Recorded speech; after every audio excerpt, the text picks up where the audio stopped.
Hello guys, in today's discussion we will discuss parabola in standard form and vertex at the origin. Objectives: given the standard form of parabola equation, identify the parts of the parabola. Apply the pattern used to identify the value of each part. Okay, let's start. Standard form of the parabola given that vertex is in the origin. X squared is equal to plus minus 4py and y squared is equal to plus minus 4px. Key points: identify the opening of the parabola, compute for the value of p, fill up the pattern for the parts of the parabola. Ito ang magiging flow ng ating solution all throughout.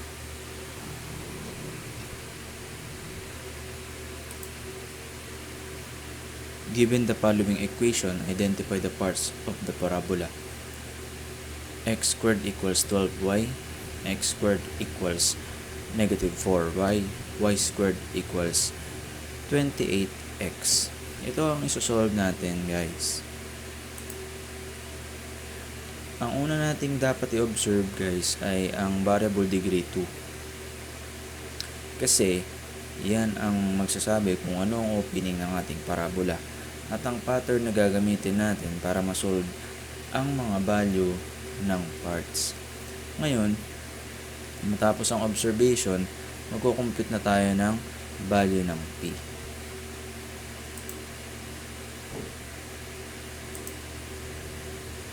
In-identify natin ang coefficient ng ating parabolic equation, which is 12. Then, isosolve na natin in terms of p. So, ibig lang sabihin nito, 12 is a product of 4p.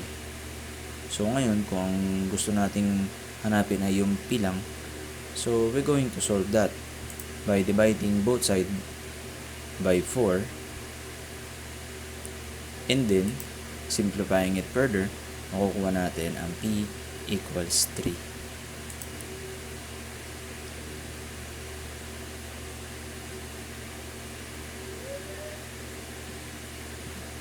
Okay, so dito nakita din natin ang h natin ay 0, k natin ay 0, and p natin equals 3. So 0 yan kasi origin tayo. Since na-identify na natin ang mga parts, maaari na natin ito gamitan ng pattern. Ito yung pattern natin: vertex, focus, endpoints of latus rectum, equation of directrix, equation of symmetry. Dito mapapansin natin ang vertex ay 0 kasi origin, at ang focus naman ay 0, 3. Okay, so dito makita natin 0, 3 yung focus kasi ang value ng p ay 3. Ngayon, nandito naman ang pattern ng latus rectum. Kung mapapansin natin, tayo ay nag-substitute lamang ng values ng p. So dito ginawa nating 3 ang p, and then negative 2 times 3, that is negative 6, and then yung 3 natin, bring down lang natin. So same with this one, 2 times 3, 6, and then 3. So ulitin ko lang, nag-substitute lang tayo ng value ng p. So nakalagay dito negative 2p, dito naging negative 2 times 3 since na p is 3. Ayan, so bali included na yung values ng ating endpoints ng latus rectum: negative 6, 3, and 6, 3. Sunod naman na yung equation ng directrix: y equals negative p. Substitute lang natin yung value ng p natin, which is 3, and then simplify. So we have y is equal to negative 3. At di lang yun, since na origin ng position ng vertex given na din na ang axis of symmetry nito ay x equals 0. Since alam naman natin na ito ay opening upward. Ito ang graph ng ating parabola. Focus, vertex, latus rectum, at ang directrix. Dito naman sa next given natin, kung mapapansin natin, negative ang value ng coefficient na kasama ng ating y, indicating na ito ay opening downward. Since na degree 2 natin ay ang variable x, at negative ang value ng y coefficient. Maaari na rin natin isolve ang value ng ating p, since na identify naman na natin din kung ano ang number na ating kukumputin sa 4p. So 4p equals negative 4, then divide both sides by 4, therefore p is equal to negative 1. Okay, so ayan rin lahat yung values natin. Dito naman mapapansin natin na kahit downward ang opening ng ating parabola ay isa lang ang pattern na ating gagamitin. Same lang yan. Tignan natin ang pattern ng latus rectum. Nag-substitute lang din tayo dito. Substitution ng p, naging negative 1. Yan, makikita natin kahit negative siya, sasama lang natin yung sign doon sa pagsasubstitute. Kung negative 1, edi negative 1 yung ilalagay natin. And then simplify. Negative 2 times negative 1 is positive 2. Then bring down negative 1. Same lang din dito sa L sub 2. 2 times negative 1, negative 2, and then negative 1, negative 1. Ayan, nakuha na natin ang coordinates ng ating latus rectum. Dito naman, kung mapapansin nyo, natin yung pattern ng directrix natin,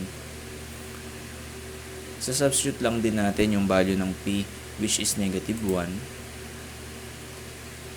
And then, makukuha natin yung positive 1, since na negative times negative 1 is positive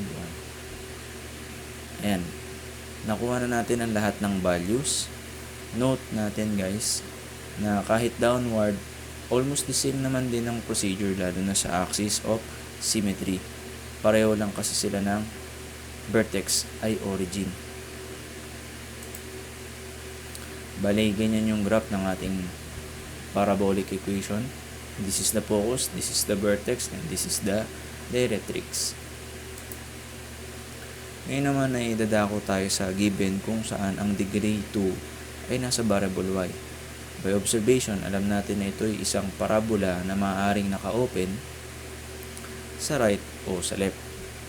Katulad lang din ng kanina, ang una natin gagawin ay isolve ang value ng p.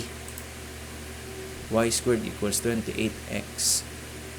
Dito, kunin natin ang value ng coefficient. So, kung mapapansin natin, ang katabi ng x ang ating gagamitin. And then, dito makikita natin na ganun pa rin yung pag-solve natin ng p. 4p is equal to 28. 4p.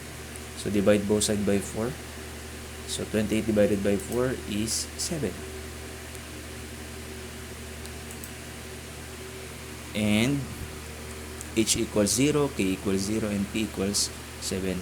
So, since na vertex origin pa din tayo, 0 pa din ang value ng h at k. Ngayon naman, kung mapapansin natin dito, iba ang pattern ng parabola, opening to right and left.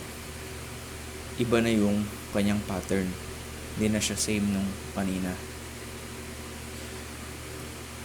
Pero same procedure pa din naman. Dito, computin natin agad ang value ng latus rectum, since na madali lang naman ang values ng ating vertex at ng ating focus. Dito nag-substitute lang tayo ng 7 sa position ng p. So, naging 7 siya dito. Dito, negative 2 times P. Naging negative 2 times 7. And then simplify, bring down 7. Negative 2 times 7, negative 14. So, same procedure lang din tayo dito. Is L sub 2 ay mayroong coordinate na 7, 14. Kung mapapansin natin, malaki ang tulong ng pattern sa pag-identify ng parts. If we observe, nakuha na natin ang value ng vertex 0, 0 at focus 7, 0 pag nag-substitute tayo ng P at ng endpoints ng latus rectum. May naman ay gagamitin natin ang pattern ng directrix kung saan mapapansin natin na magiging variable x na ang pattern ng directrix natin. So, lalagyan natin yung value ng P natin, which is 7. Negative 7 equals negative 7. Kung ma-observe din natin, magiging y na ang axis of symmetry since na ang ating parabola ay opening left or right. At ayan, nakumpleto na natin lahat ng values. So, pwede na natin siyang i-graph. Note guys, sa pag-graph ng parabola, ang una nating gagawin ay mag-plot ng mga points. Vertex, focus, endpoints of latus rectum. Then we will just connect the dots. And always remember the relationship of directrix and the focus. They have the same distance away from the vertex. Summary natin guys, meron tayong dalawang pattern na maaaring gamitin depende kung anong opening ng parabola. So kapag upward, downward, ito yung pattern natin. Pagka left or right, ito yung pattern natin. At hanggang dito na lang guys. Salamat sa panonood.